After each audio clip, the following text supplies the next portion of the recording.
Good evening sa ating lahat. Magandang gabi po sa ating lahat, most especially na dyan sa Pilipinas, no? While browsing po sa Facebook kanina, marami po akong nakita na malakas palang ulan sa Pilipinas ngayon, sa Luzon. Amen. So, let us pray later. Let us pray in unity. Amen. I believe pagka-umpisa pa lang ng before word of God is let us pray na. Amen. Para ma-break na natin yung spirit of worry, kung ano man yung mga iniisip ng mga kapatid natin sa Pilipinas. Amen? Kaya I pray also na maging maganda yung connection nyo dyan sa Pilipinas. Amen? And I do believe na mayroong gagawin ang Panginoon sa gabi na to. Hallelujah, Father God. And of course, I do believe na lahat kayo is hindi nag-tune in dahil, alam mo yun, minsan nakasanayan na natin kasi Monday, Friday, tune in tayo. Pero I believe na you tune in dahil you are hungry of the Word of God. You are thirsty of the Word of God. Amen? And sa gabi na to is allow the Lord God to fill your thirst. Amen? To feed you with His Word. Hallelujah, Father God. Amen? So bago tayo mag-umpisa sa shout out is let us pray. Let us pray in unity. Let us pray sa nangyari sa oras na to sa Pilipinas. Amen. Let us pray for the connections. Let us pray for the protection of sa mga kapatid natin doon. Amen. So if you could pray together with me and let us pray in unity. So let us pray, mga kapatid. Hallelujah, Father God. Lord, we come before you. And we would like to thank you so much for your protection all throughout the day, Lord. Maraming salamat sa binigay mong lakas, Lord God, sa aming trabaho. And Father God, we come before you, we humble down ourselves and ask for forgiveness kung ano man yung mga ginawa namin, Father God, sinasadya man o hindi, Panginoon. Lord, patawad. And huwag mo pong help us na ito hindi rason para ma-receive namin ang iyong gusto mong sabihin sa amin sa gabi na to. And Lord, alam mo po ang nangyari sa Pilipinas ngayon. Lord, you are the same yesterday, today, and forever. Kung anong ginawa mong protection sa amin noon, you can do it again. Lord God, apply your blood, Lord Jesus, sa bawat bahay sa Pilipinas ngayon, Panginoon. And I pray na bigyan mo ng wisdom yung mga leaders ng bawat barangay, from barangay captain, pababa, Panginoon, na bigyan mo sila ng wisdom para alam nila kung anong gawin nila, kung paano i-respond kung ano man ang nangyari sa Pilipinas ngayon, especially sa Luzon, Panginoon. In Jesus' name. I rebuke any spirit of casualty, Panginoon, in Jesus' name. And we pray, Lord God, that tomorrow morning there will be sunshine. Hallelujah. We claim it right now. And Father God, hide me behind your glory, so that the people will not see me, but will see your word, will hear your word alone, Panginoon. And help me to speak only the words na gusto mong iparating sa mga kapatid na to, Panginoon. We love you, Father God, and we claim victory sa gabi nito. In Jesus' name we pray. Amen, amen. So I pray na maganda yung connection natin sa Pilipinas. Amen. So naintindihan naman natin kung yung mga ibang kapatid is hirap pumasok, dahil yun nga, malakas daw ang ulan sa Pilipinas. Sa barangay nga namin, nag-send sila ng video, flood na daw. Yung mga sasakyan is, yung bubong lang nakikita. Amen? So, let us continue in praying. Amen? Para maging ligtas lahat ng mga kapatid natin, especially sa Luzon. Amen? So, shout out tayo. So, happy birthday! Happy birthday po sa aking mother, si Mother Tess. Kaya Biab, happy birthday po, Ma. We love you and we miss you. And of course, advance happy birthday kay Jessa. Si Jessa Polvera. Amen. So alam mo na yung gagawin. Nung sabi ni Pastor, Amen. So, so ano pa? O Pastor Ramil. Uy! Maganda yung connection ni Pastor Ramil. Amen. Of course, high-tech yung niya. High-tech yung router niya doon eh. So, naimbag nga rabii, kanyayuta, Pastor Ramil, and to your family, and sa mga kapatid natin dyan, sa bahay nila Pastor, si Mami Juanita Pasi. Hello, Mother. We miss you, and just stay tuned. Of course, ang ating Wife-an Davao, headed by Pastor Romeo. Amen? Ano bang salita doon? Bisaya? Ay, hindi ko alam. So, magandang gabi sa inyong lahat dyan, Pastor Romeo sa Davao, and of course, mga list natin dito, si Minerva, Bahado, siyempre si Sis Maricel na ginutas. Amen. Praise God at nagkaroon na siya ng 2 days off. Wow, what a favor. Hallelujah. Si Sis Jules Guerrero. Yan, susunod ka rin, Sis Jules. Magkakaroon ka din ng 2 days off para makasama ka naman. Of course, si Mami Marcy pala. At si Sis Annabel Bulanos. Amen. And we have a good news. Magkakaroon tayo ng Wi-Fi Albay. Hallelujah. Headed by Mami Marcy. So let us pray for it also. I don't know kung am I the right person to tell it now, pero nabanggit ko na. Excited kasi ako. So magkakaroon tayo ng Wi-Fi Albay. Maricel Datugan. Akala ko iba na to. Si Annalisa Javier, of course. Angel Marcelo. And of course, Camargo family, yung mga Hayas, and of course, si Habibi Kuni. Sino pa to? Si Michi Estares, Minda Leonardo, and of course, si Daddy Jesus, si Papa Jesus, and Mami Teresa Tagabyab, sila Kling, at yung mga taga dyan, of course, si Teresa Gay Bugnot, Edsel and Abi Alday, the Taggers, Ami Bugnot, of course, Bro Danilo Campos from DIP. Praise God sa inyong lahat. Of course, and my gorgeous mommy, Susie, and my Lighty. Amen. In Jesus' name, Lighty, you are healed. Claim it in the screen. I'm strong. Amen. Si G. Davilo, Ana Laksamana, of course, si Jailin Pedemonte, Liz Gual, Chris Si Copito. O pala. And si Carissa Demsay, patawad po yung mga pronunciation ng mga pangalan niyo. Forgive us. Para rin kasi akong si Pastor Joe na yung accent namin medyo. So sino pa? Si Bro Eds Carbonella Villa. Of course, Natalie Jardinico. Lakay. Si Rodolfo Joropi Assis. Kumusta Lakay? Si Renato Tamon Jr., Jofen Visaya, at si Sarmel sa Millennium Montrose. So, good evening po sa lahat. Welcome sa ating Monday online experience o tinatawag nating midweek service o tinatawag din nating online church. And I pray na mag-tune in kayo all throughout hanggang matapos yung ating service na to. Amen? So, sa mga parating na Mondays, starting today, amen, maririnig niyo po yung mga anointed na preachers natin. So, nirelease na ni Pastor to bless us all.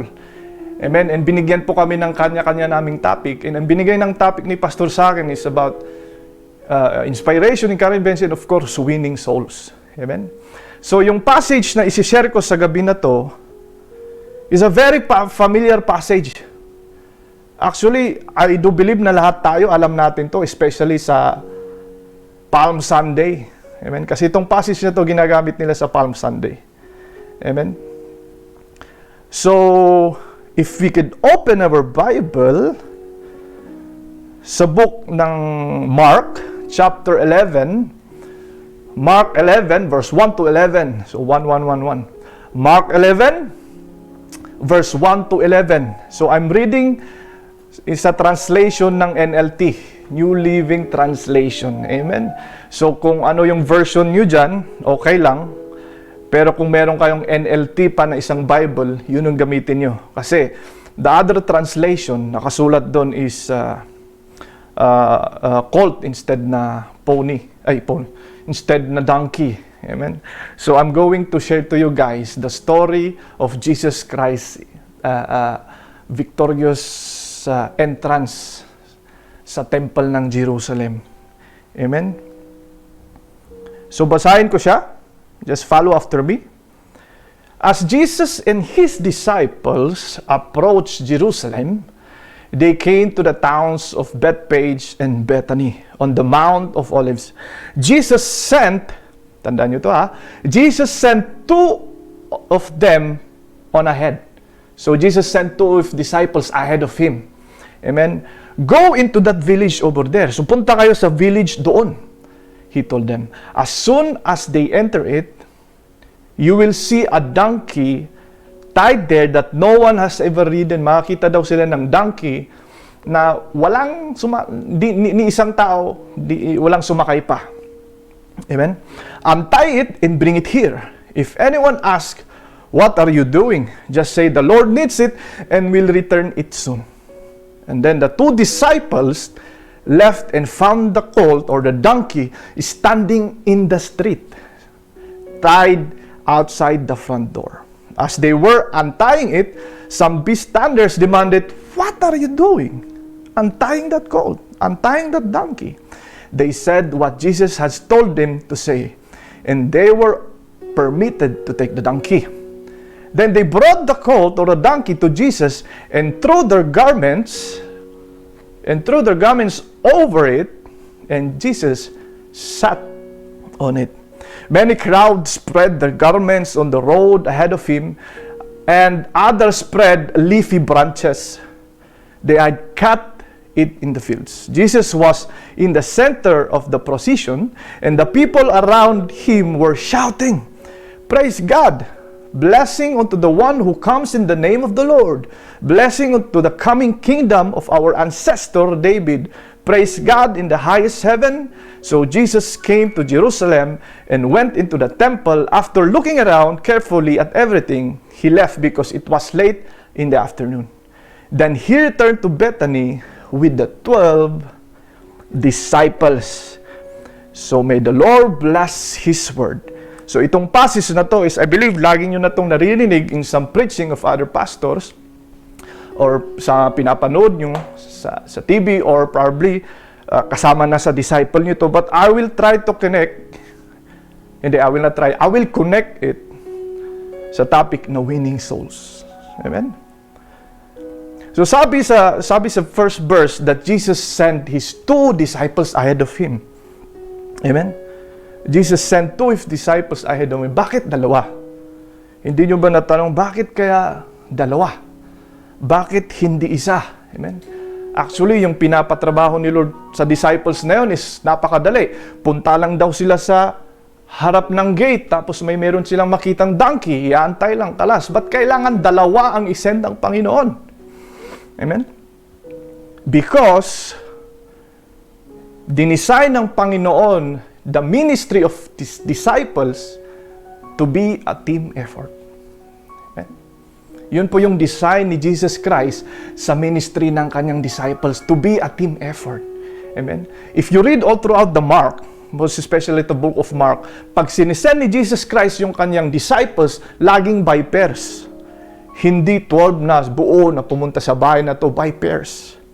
Lagi niyang sinisend. Kasi yun yung gustong nakikita ng Panginoon, yung magkakaroon ng team effort. Yung gusto niyang nakikita na may tulungan sa loob ng kanyang disciples, tulungan sa loob ng church. Amen? Tulungan sa isang barangay. Yun yung gustong-gustong nakikita ng Panginoon. And Jesus gave His disciples authority when they work together. Remember when Jesus Christ first time sinend niya yung 12 disciples niya na pumunta sa gantong lugar? Amen? They give them the authority. Go to this place, and I give you the authority na pwede niyong gamitin yung pangalan ko to cast out demons and to heal the sick. Amen?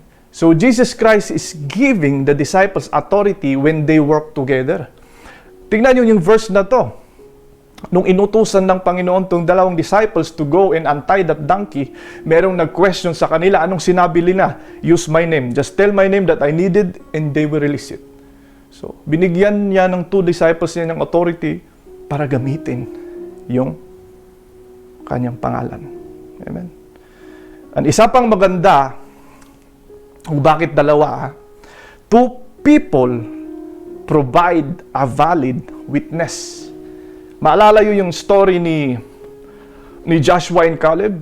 Remember nung sined ni Aaron at si Moses, yung mga 12 scouts, sinend niya para i-scout yung land ahead of them para tignan nila kung pwede ba nilang i-conquer. 10 of them came back giving a negative result. But Joshua and Caleb tell the truth na may pag-asa nilang i-conquer yun. See? 2, valid witness. Amen? So that is the reason why bakit dalawa ang sinesend ng Panginoon. And when they went there, immediately pumunta yung mga disciples.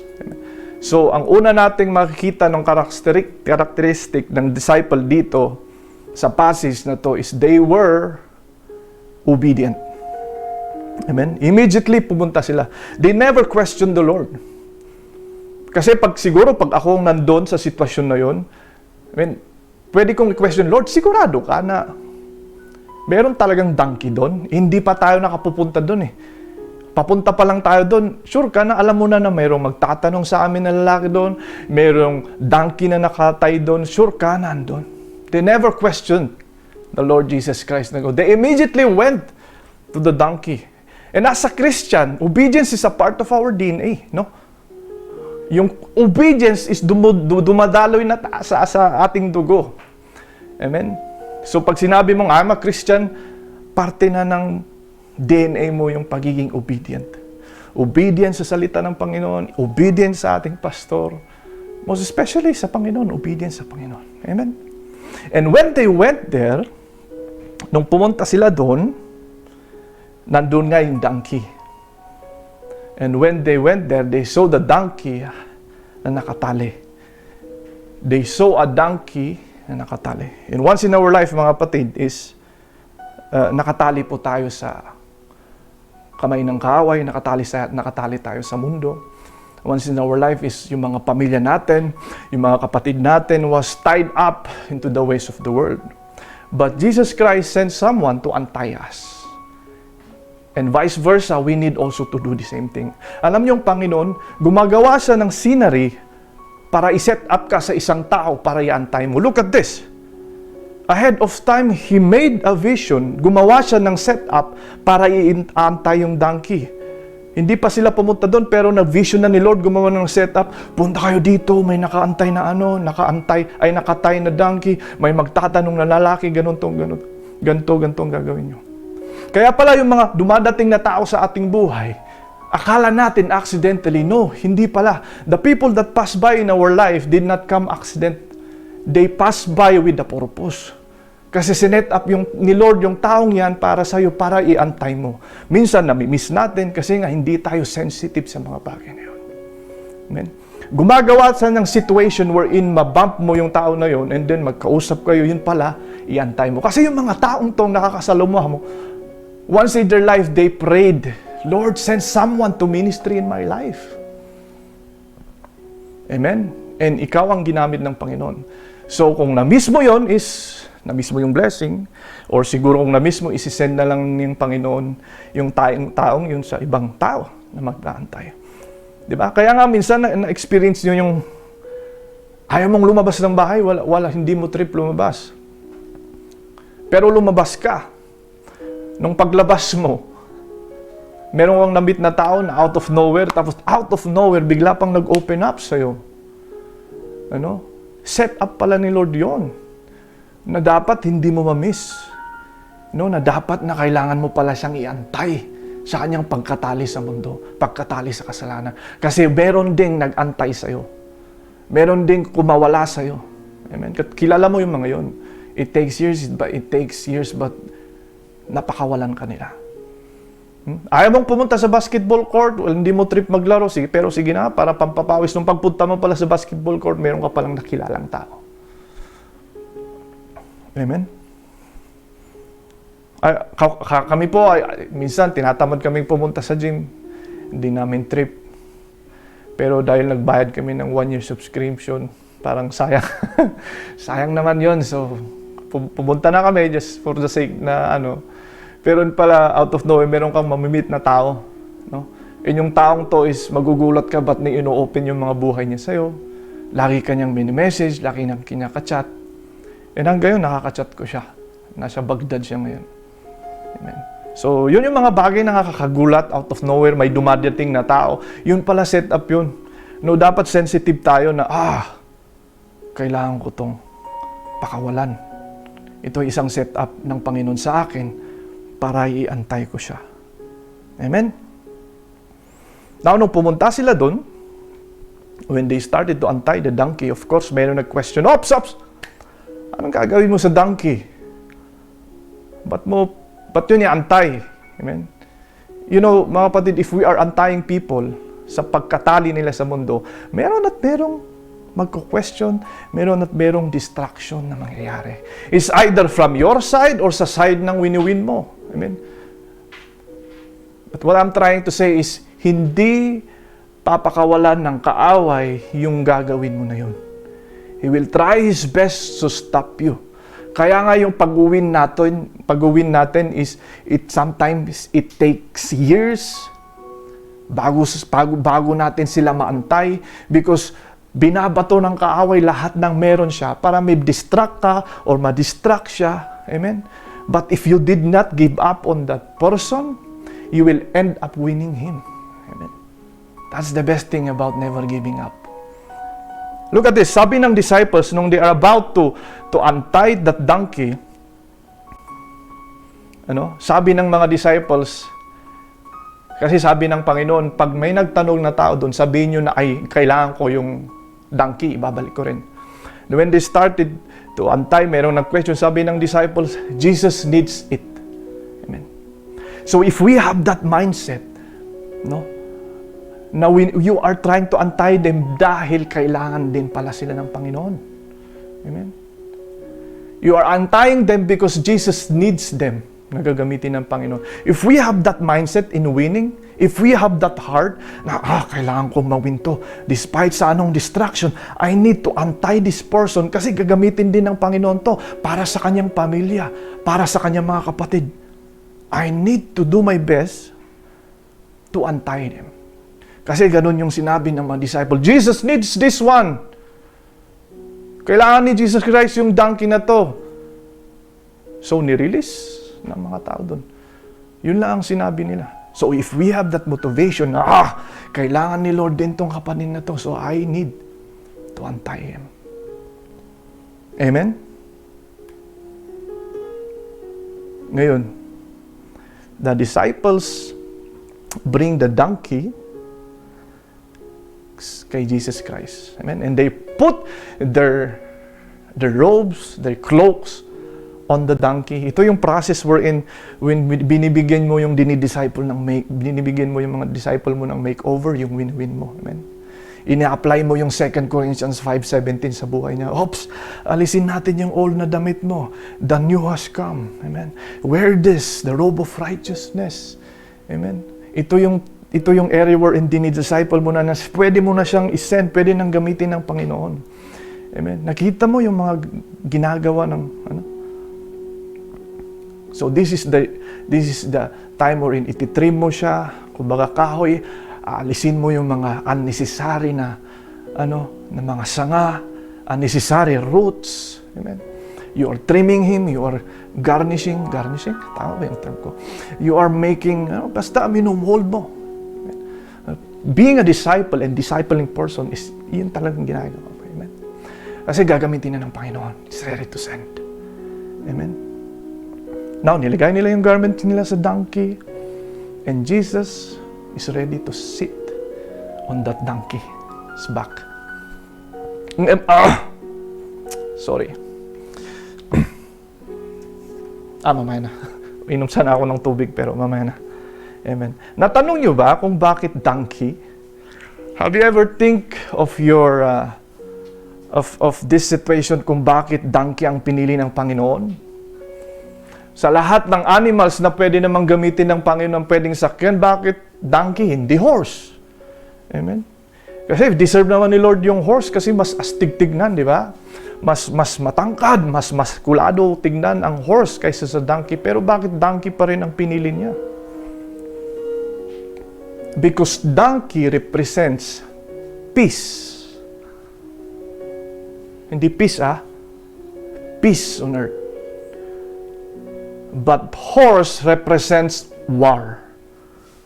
Amen. Jesus Christ used the donkey to enter the temple of Jerusalem to bring peace on earth. Yun po kaya donkey ang ginamit niya. But when he pero yung second coming niya, he will use a horse. A white horse. At anong dala niya? He will bring war. Basahin niyo sa Revelation. the heaven will crack open, and behold, the Son of Man is sitting in a white horse. He will bring war on earth. Kasi tatalunin niya na yung mga kaaway that time. That's the time nagagamit ang Panginoon ng horse. But sa passage na to, He's using donkey because He brings peace on earth. Amen. Maraming representation ng donkey dito eh. Ano pa yung donkey? Donkey represents humility. Obviously naman na napaka-humble ng Panginoon and He was here. Although siya yung Son of Man, but He came here on earth. Hinumble niya yung sarili niya. He came here on earth to be the lowest of low, para tayo yung maitaas. He came here on earth to be the poorest of poor, para tayo yumaman. Amen? Because He also knows kung nasaan talaga yung tunay na riches niya, which is sa heaven. And if we have that kind of mindset, kung anong meron ka man ngayon, kahit ganito lang, kahit konti lang ang natira or konti lang ang laman ng bank account mo, you are not worried kasi yung true riches mo is alam mo kung saan mo makukuha sa heaven. Amen. Pag ganun yung mindset mo, madali ka mang mag-humble. You can easily humble down yourself. Amen. So Jesus came here on earth to the sinners, not to the people na akala nila righteous sila. Amen. Yun isang representation ng donkey. Another representation of the donkey is suffering. Obviously, Jesus came here on earth to suffer for us, for you and me. Amen? And another representation ng donkey, He came here on earth to be a burden carrier. So, yung donkey represents a burden carrier. Nung panahon kasi, ang trabaho lang ng donkey is magbuhat ng mga taong may problema. And Jesus used donkey to tell everyone that He will carry our burdens. Amen? Yun yung gustong iparating ng Panginoon sa atin. No? What I'm trying to say sa passage na to, no? Let us adopt the mindset of a donkey. The attitude of a donkey. Sabi sa representation ng donkey is a burden carrier, that we must also carry the burdens of the people we are winning. We must also share their suffering like Jesus did. Amen. Remember the last message natin that I love helping. Amen. And ganun yung mindset ng donkey. Wala siyang ibang ginawa kundi tumulong. Binubuhat niya yung tao may problema. And as a Christian, let us adopt that kind of mindset na buhatin rin natin sila patungo kay Jesus Christ. That we also need to carry their burden at our back. Send them to Jesus Christ. Just we must also carry their suffering and bring them to Jesus Christ. Amen. And of course, we must be in the right place. Alam mo yung donkey na to. Imagine kung yung donkey is wala doon, wherein Jesus told them yung donkey na nandun. Imagine kung biglang tumakbo yung donkey. Hindi mawawin ng disciples. So we have to remember that we need also to be always in the right place. Amen. Kung ano yung sabi ni Lord na doon ka. Para magamit kami ng Panginoon. Amen. Ano ba yung mga right place, bro? Ito, right place. Nanonood ka ngayon, that is the right place. Kung part ka ng cell group, right place. Amen. But of course, yung presensya ni Lord, pag naandun ka sa presensya ni Lord, that is the right place. May kinalaman din yung right place sa trabaho mo. Do you think your work field? Do you think that you're alright there? I'm not saying na physically, but are you alright spiritually sa trabaho mo ngayon? Do you think na hindi natitrigger yung temper mo o laging natitrigger? Yes, temptation is there, pero it's a different thing na lagi ka lang nagagalit every time na pumasok ka sa company. Amen? Minsan nagkakasala ka pa. Minsan nangungupit ka pa sa Amen? Do you think you are in the right place? Probably that's not the good company for you. Or probably sa bahay nyo. Amen? Kung saan ka nakatira ngayon. Amen? Yung mga kasama mo sa bahay, lagi, niyayaya kang uminom, tapos napapainom ka naman, tapos mamaya nagsuntukan kayo. Tapos kinabukasan, nagsusori kayo, maghahag-hag na naman kayo. Tapos ganun ulit. Ganun na yung cycle nyo, di ba? Galing ako dan, so alam ko yan. But if you think na hindi yan yung right place, It's time to move to another place. Importante po kung yung lugar mo. It's very important to be in the right place para magamit tayo ng Panginoon. Amen? It's very important. Hallelujah. And I'm going to share to you characteristics of donkey. Ang dami sinerch ko. Ang daming characteristics ng donkey na nakaka-amaze. But pinili ko yung mga bagay na pwede nating i-apply sa ating Christian life, sa ating walk with Christ. Ang unang characteristic ng donkey is a donkey is stronger than the horse of the same size. Ha? Ganun pala yun. Mas malakas pala ang donkey kaysa sa horse in the same size. So the revelation in this is, despite kung anong meron ka, mayaman ka man o hindi, may kotse ka wala, may bahay ka wala, but if you have Christ in you, you are stronger than a horse. When you are weak, the Lord make you strong. Amen? Yun isang magandang karakteristik ng donkey. Ang dami, pero tatlo lang. Sige, tatlo lang. Ang dami kong sinulit. Tatlo lang i-share ko. Ano pa? A donkey has a strong memory. He can recognize someone from 25 years. Diba? Nakaka-amaze, no? Natutunan din natin yung ng donkey dito. So, malakas ang memory na ng donkey. So, as a Christian, dapat malakas yung memory natin sa mga tao. No, winning souls, it's very important. Sabi sa Bible that we have the mind of Christ. Amen? Ano pa? A donkey, ito yung maganda. A donkey will not push through a journey if he knows that it's not safe. Wow. So as a Christian, kung alam mong kasalanan, wag mo nang ituloy. If you think na magkakasala ka if you continue, then wag mo nang ituloy. Adopt this kind of mindset ng donkey. Alam mo na ang kasalanan, pumunta ka pa rin. Look at the donkey. Pag alam niyang hindi safe, he will not go. And let us try to adopt that attitude. Amen. If you think na napuntahan mo na, nagkasala ka na, it's never too late. Stop it. Amen. If you think that you're in a wrong relationship, stop it. Amen. So magandang i-adapt yung mga ng donkey. Huwag maging donkey physically. Siyempre, dapat pogi at maganda pa rin tayo. Baka mamaya naman attitude lang ng mindset ng donkey. Amen. Alam nyo, if the donkey will only stand here and speak to us, kung may chance lang na mag-preach siguro yung donkey and he will just say a few lines, alam nyo yung sasabihin ng donkey? What I just did is made myself available to the Lord. Walang sumakay sa akin ever since kasi may restriction yung likod ko. But I removed the restriction for the Lord to use me. The title of our message is Unrestricted Back. Amen. So it's time na i-remove natin yung restriction sa ating buhay. Allow Jesus Christ na gamitin ka for this sister, for this brother, for your family especially. Amen. Ang dami nating iantay na tao. When I was meditating this message, I almost cry. Kasi siyempre guilty lagi tayo dito. Amen. So maraming mga kapatid na they needed our help, and pag nakalagay pa rin sa likod mo is may restriction. It's time to remove. Amen. It's time na ipagamit mo sa Panginoon. Amen.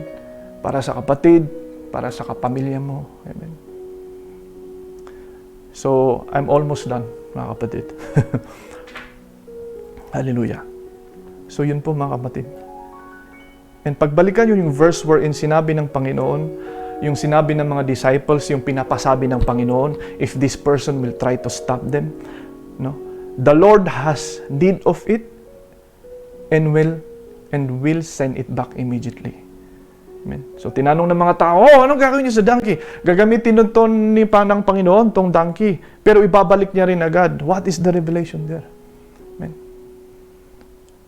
Yung mga taong nag-question din sa'yo, kailangan mong balikan at iantay din sila. Amen. Inantay ka na no? Na-encounter mo ng Panginoon.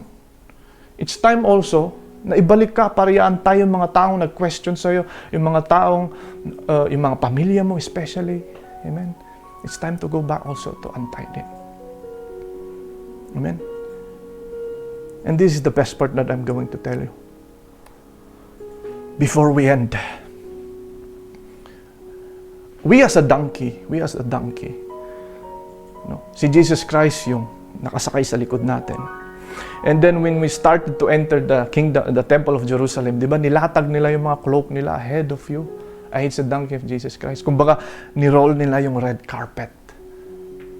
Sino yung umaapak sa red carpet? Jesus Christ or the donkey? The donkey, di ba? Ikaw. So, kasama ka sa triumphant entrance. If you allow Jesus Christ to use you, to use your back as a donkey. Saan kayo papunta? Siyempre, sa kingdom of heaven. Amen. Imagine, nilatag nila yung red carpet para lakaran mo because you are very special kasi naantay ka. Amen. So it is very important to understand that we must be always available sa Panginoon. Marami pong isi-share ang mga anointed nating preachers about sa paggamit sa Panginoon, about sa ministry, and you will be blessed. Amen? So, I believe that you will support them. Continue supporting supporting tong ministry ng Panginoon. Amen? So, yun lang po ang message ko sa gabi na to. And pag isa ka doon na you think na you are still tied up to the ways of the Lord, ways of the world, it's time na allow the Lord God to untie you. Amen. It's time na magpagamit ka kung sa tingin mo matagal kang Christian pero binigyan mo pa rin ng restriction yung likod mo. And as a donkey, remove that restriction, unrestricted back. And allow Jesus Christ na gamitin ka para sa kingdom niya and para sa mga taong nangangailangan ng tulong mo. Amen. Ilang beses nang gumawa ang Panginoon ng senaryo para i-meet mo yung taong to. Ilang beses na nating minimiss kasi hindi natin pinapansin. But it's time. It's time to open our mind, open our eyes na, oh, Lord, forgive me. And it's time na magpagamit sa Panginoon. And if this is your first time na makinig o manood sa ating platform na to, I pray na you are blessed.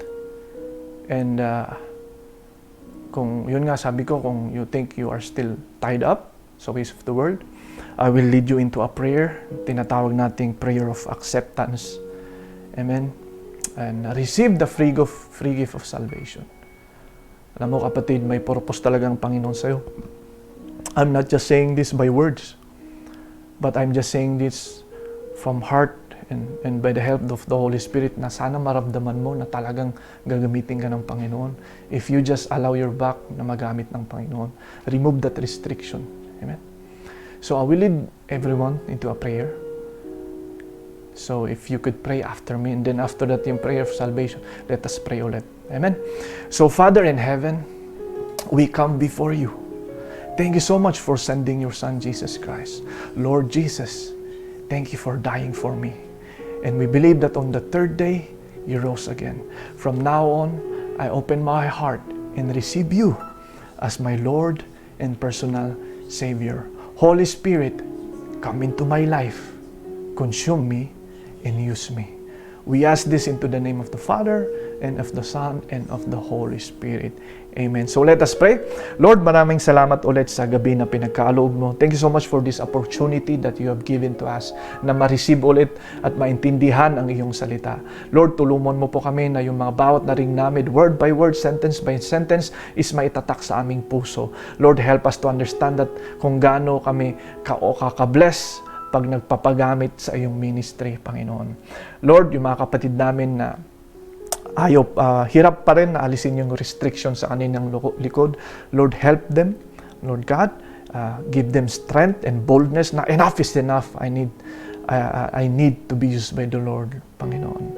And Father God, again, we pray in unity. We pray by team, like you always send your mga disciples. We pray by team na, Lord, tinataas namin ang bansang Pilipinas. Lord, parating na po yung election. Lord, we don't know kung sino ang mananalo, but we trust your hands, trust your decision. Kung ano man ang iuupo mo doon, is I believe na that is your will, Panginoon. I pray that we will have a good election. I rebuke any spirit of hate any spirit of discrimination, Panginoon, that we may have the best election ever. And Panginoon, yung mga nangyayari na sa Pilipinas ngayon, especially sa oras na to, Lord, again, I pray that you cover them with your precious blood, Lord God. Ilatag mo yung cloak mo sa bahay ng bawat isa, Lord God, that magiging safe sila, Lord Jesus Christ. At again, Father God, maraming salamat sa patuloy na paggabay sa amin. Continue guiding us all throughout until your second coming, Panginoon. And Lord, we love you and we bless your name. Thank you, Jesus, for everything. In Jesus' name we pray. Amen. So God bless, mga kapatid. See you on Friday. God bless.